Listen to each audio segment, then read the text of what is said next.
À l'hémicycle, le ministre de la Défense est venu solliciter l'adhésion des parlementaires pour l'adoption d'une ligne de crédit en faveur de la loi de programmation militaire.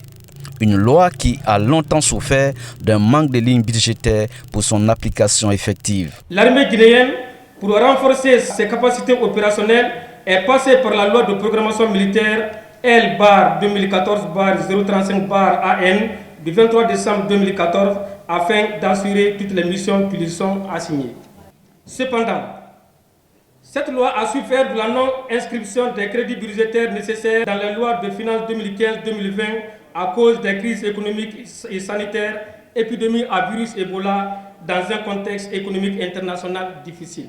Attachant de l'intérêt à la question de défense et de sécurité, les députés présents ont à l'unanimité adopté la loi de programmation militaire.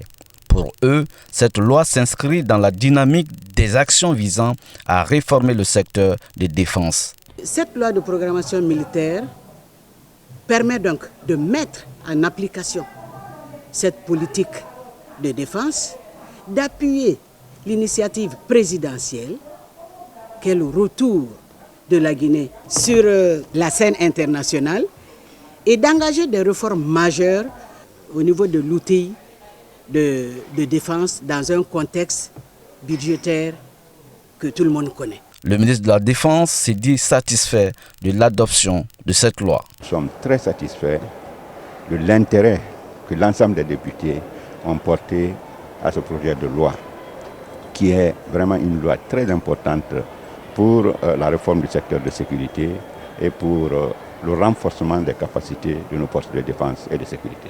Pour le ministre de la Défense et les membres de son cabinet, l'adoption de cette loi va revigorer les forces de défense et de sécurité dans leur mission de tous les jours.